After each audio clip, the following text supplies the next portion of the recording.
A null pointer exception occurs in Java when you dereference an object variable that is null. Hello guys, welcome to my channel, and please subscribe for more videos. In this video we will look into when null pointer exception occurs and how you can fix it. Please watch it till the end to understand it effectively. So let's get started. Here we will create a simple class which will profoundly explain both primitive and object variables in Java.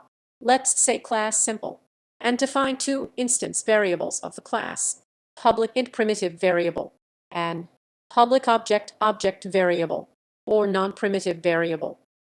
Let's define our main method in null pointer exception example class, public static void main of string array args, and say simple equals new simple. Now when you instantiate the simple class, Java by default initializes all variables of class simple with default values. For all primitive types, there are non-null default values like 0 for int, float, etc. And for non-primitive types, that is object variables, Java initializes them with null. So when we do system.out.println of simple.primitive variable and run it, we get 0.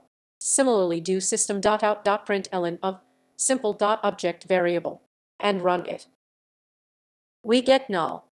And the most important part, when we dereference a variable with a null value, we get null pointer exception. So let's do print system.out.println of simple.object variable. Let's say hashcode or any other method and run it. We get a null pointer exception, as you can see from the console output. Now in order to debug the null pointer exception, you can go through the stack trace as shown in the console output. Just to make it more explicit, let's declare another method called func, which takes simple as a method parameter and prints it to the console.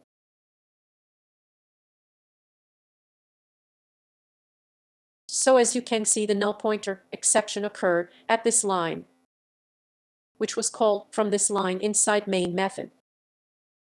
In some projects, if you want to explicitly catch this null pointer exception, you can add a try block like this, and then catch null pointer exception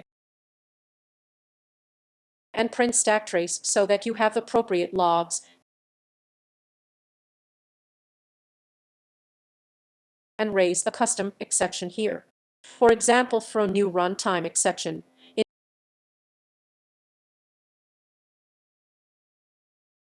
invalid object.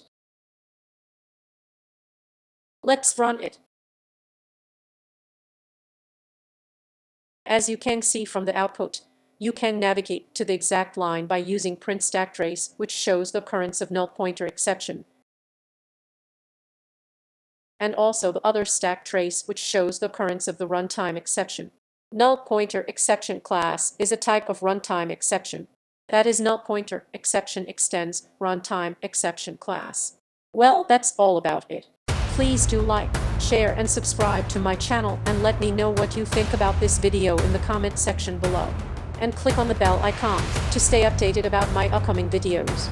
Catch you in the next video.